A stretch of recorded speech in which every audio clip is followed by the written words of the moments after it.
12시 많은 참여 바랍니다.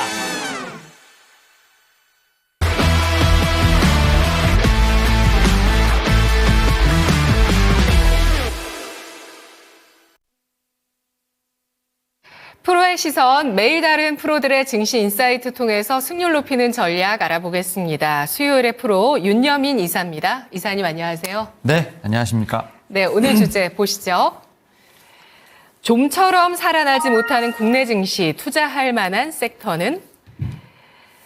네, 수급이 좀 개선돼야 되는데 수급의 키를 외국인이 갖고 있습니다만 현재 개인 쪽에서만 방어를 해주고 있는 시장의 모습입니다. 그래도 어제 기관 쪽의 유가증권 시장 매수세가 반가웠는데요. 외국인의 매도세가 오늘장까지 계속 10일 거래일 연속 유가증권 시장에서 이어지고 있습니다. 국내 증시의 반등 제약하는 여러 가지 요소들 얘기들 나오고 있고요. 반등이 쉽지만은 않은데요. 트럼프 혹은 머스크 관련주 이런 쪽의 테마는 또 활발하게 움직이는 모습이죠. 어떻게 보실까요?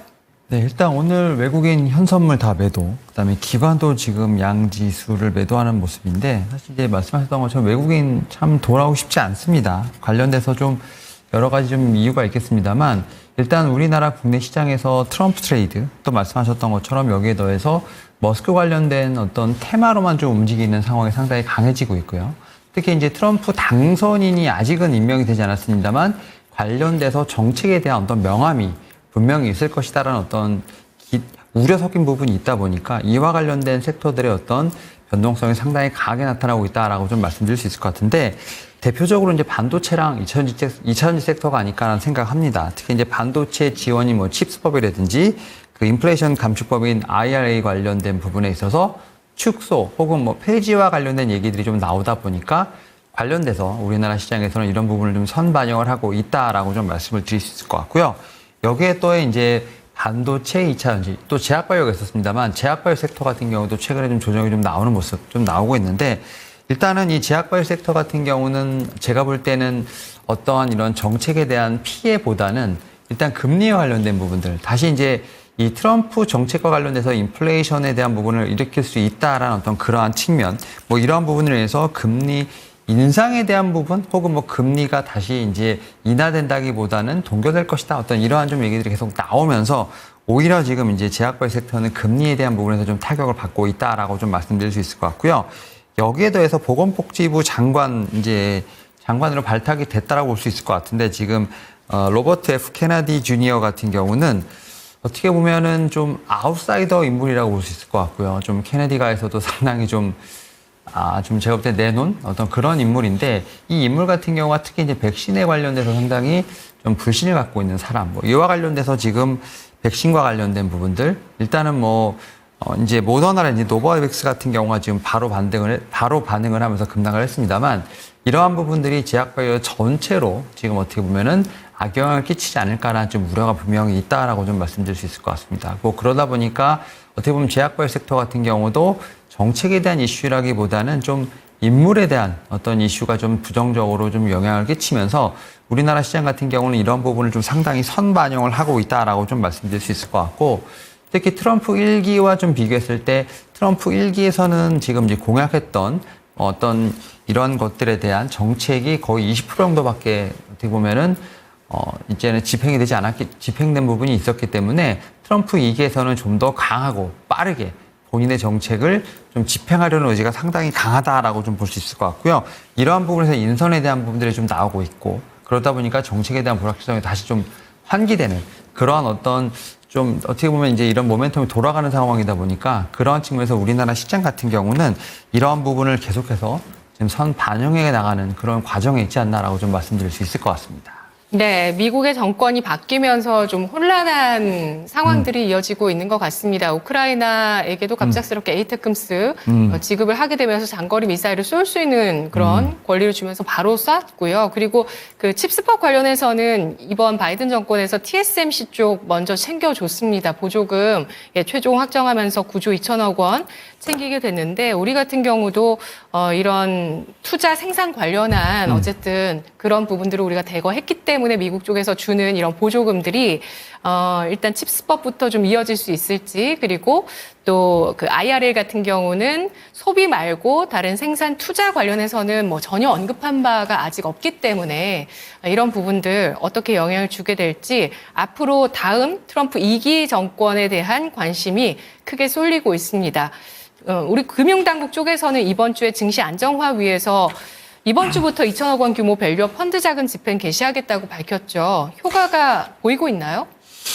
지금 상황에서 보면 기관의 매수세가 좀 잡혀야 되는 상황인데 일단 오늘은 좀 잡히지 않고 있다라고 좀 말씀드릴 수 있을 것 같고 사실 이제 기억하실지 모르겠습니다만 월요일에 삼성전자가 좀 급등했던 부분이 있었습니다. 특히 이제 지난주 금요일부터 어떻게 보면 이제 장 마감 공시 이후에 어떤 10조 원의 좀 자사주 매입, 그다음 3조 원의 소각 관련된 이슈가 있었습니다만 그와 더불어서 월요일 장 초반에 금융주들이 상당히 좀 급등하는 모습이 좀 나왔었는데 그러한 부분에서 이제 밸류업 프로그램 관련된 부분에서 분명히 회의가 좀 있었습니다. 특히 이제 18일 월요일 8시에 오전 8시에 증시 상황 점검 회의를 열었는데 이 자리에 이제 아무래도 금감 원장부터 시작해서 여러 지금 이제 한 6명 정도의 금융 관련된 위원들이 모여서 대책을 좀 논의했고요. 앵커님 말씀하셨던 것처럼 2천억 규모의 밸류업 펀드 자금이 집행이 지금 되고 있는 상황입니다. 특히 2천억 같은 경우는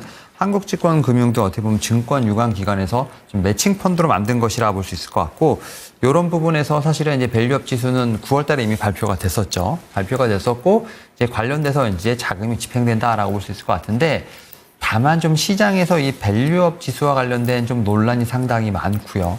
이와 관련된 신뢰가 조금은 금이 갔다라고 좀 생각이 드는데 9월 24일 날 이제 어쨌든 이제 이 코리아 밸류업 지수를 발표했는데 여기 기준에서 약간 좀 형평성이 좀 어긋나는 것들이 좀 있었습니다. 2년 연속으로 배당이라든지 ROE, PBR 관련된 기준을 어쨌든 간에 좀 선정을 하면서 관련된 종목 100개를 꼽았는데 어떻게 보면 주주환원 성격이 가장 높았던 KB금융이라든지 하나금융 같은 경우는 좀 탈락을 하고 오히려 이제 흑자 기준에 충족하지 못했던 SK하이닉스가 좀 들어가면서 일단 기준에 대한 논란도 분명히 있었습니다. 여기에 더해서 또 이제 이 종목에 대한 리밸런싱을 하지 않겠다. 뽑기는 하겠습니다만 어떻게 보면 편출하지 않겠다. 어떤 이런 얘기가 좀 있으면서 또다시 좀 논란이 있었다라고 좀 말씀드릴 수 있을 것 같고 이러한 상황에서 밸류업이라고 합니다만 밸류킬이라고 하는 좀 어떻게 보면 좀 안타까운 용어를 좀 갖고 온 좀 종목들도 많이 있었는데요. 네. 여기서도 말씀을 드렸습니다만 이수페타시스라든지 고려아연이 그 중에 하나가 아닐까라는 좀 생각을 합니다. 특히 이제 이수페타시스 같은 경우는 어떻게 보면 장 막판에 유증과 관련된 공시가 좀 나오면서 사실은 약 한 달간 주가가 한 50% 이상 좀 하락을 하는 좀 그러한 좀 모습을 보였다라고 좀 말씀드릴 수 있을 것 같고 고려아연 같은 경우는 유상증자를 결정한 지난달 30일 하한가를 좀 기록을 하면서 주가가 좀 사실 상당히 많이 출렁였던 부분이 있기 때문에 이와 관련돼서 왜 편출에 대한 얘기를 하지 않나라는 어떤 그런 얘기도 분명히 있다라고 좀 말씀드릴 수 있을 것 같습니다. 그런 측면에서 봤을 때 밸류업 정책에 대한 부분들은 상당히 큰 의미가 있습니다만 지금 단기간으로 봤을 때 효과는 조금 미미한 부분들 다만 중장기적으로 좀 일관성을 갖고 좀 추진을 해야 되는 상황에서 지금 시작은 좀 좋지 않다. 여기에 더해서 시장에 대한 제가 볼 때는 시각 자체는 아직까지는 긍정적이지 못하다는 측면에서 봤을 때 제가 볼 때는 이 밸류업 프로그램에 대한 부분들, 밸류업 펀드에 대한 부분들이 지금 집행되고 있으나 이런 부분이 시장에서 얼마나 긍정적으로 지금 반영이 될지에 대한 부분은 현재까지 미지수다라고 좀 말씀드릴 수 있을 것 같습니다. 네, 진정한 밸류업으로 가기 위해서 갈 길이 멀다는 부분 말씀을 해주셨고요.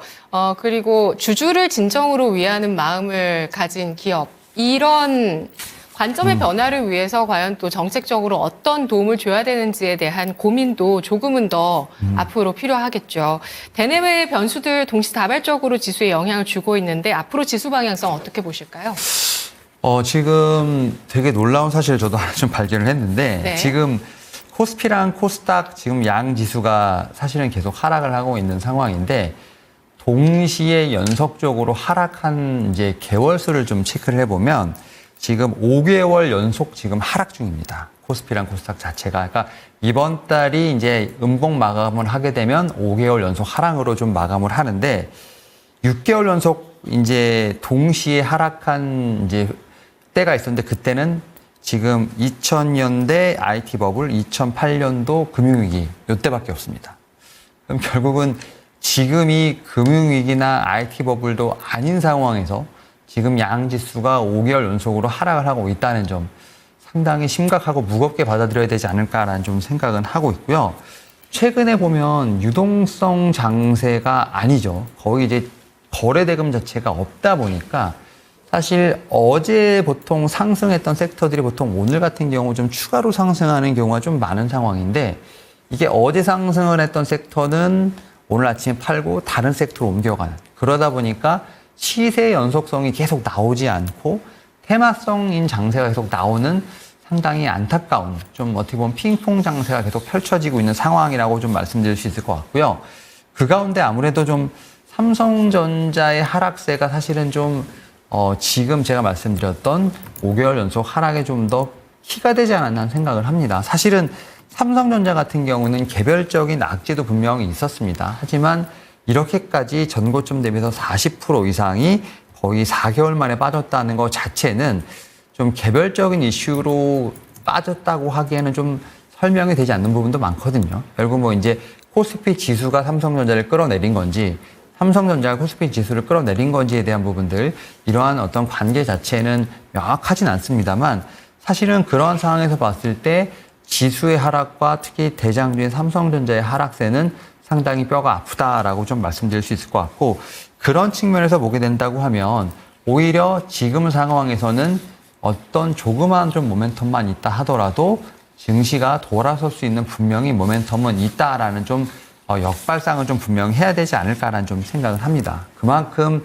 증시 자체는 어떻게 보면 바닥에 대한 부분을 더 모색을 했다라고 좀 생각 들고 있고요. 삼성전자 같은 경우도 사실은 더 이상 빠질 데가 없다라는 좀 의견은 분명히 있습니다. 뭐 그런 측면에서 호재거리를 좀 기다려야 되는 상황이라 말씀드릴 수 있을 것 같고 다만 그러한 호재가 나오기 전까지는 우리는 지금 이제 시장에서 봤을 때 트럼프 트레이드, 머스크 트레이드와 관련된 부분에서 너무 지금 테마성 움직임이 상당히 강하기 때문에 그와 관련된 리스크 관리를 좀 해야 할 필요가 있지 않을까라는 좀 생각은 하고 있습니다. 지금 트럼프 당선인이 임명되는 건 내년 1월입니다. 내년 1월 전까지 결국은 뉴스 보도가 많이 나옵니다만 아직까지는 트럼프 당선인 입에서 뭐가 나오지는 않고 있는 상황이거든요. 결국 네. 이러한 리스크가 잠잠해지려면 결국은 임명이 되고 그 다음에 정책이 펼쳐질 때 우리가 생각했던 이러한 좀 어떻게 보면 리스크들이 다 가라앉을 것이라 생각을 하고 있고 이런 부분을 지금 시장은 선반영을 하고 있는 상황이기 때문에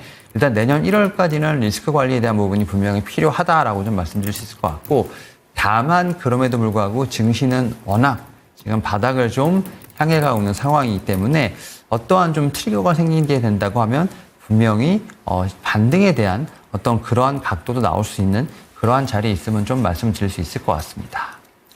네, 트럼프 취임식이 내년 1월 20일이고요. 트럼프 당선인 취임 첫날에 하겠다는 것들도 그동안 많이 쏟아냈고요. 그 사이에는 특별한 아직은 공식적인 어떤 코멘트라든지 이런 것들 없이 시장에 그런 테마와 또 우려감들 작용을 하는 모습이었는데요. 해도 너무하게 빠진 우리 증시의 상황들 지금 확인을 할 수 있었는데 그렇기 때문에 어떤 또 호재가 나왔을 때 민감해질 수 있는 이 가격 매력이 돋보일 수 있는 시점이 분명히 또 올 수 있을 것이다.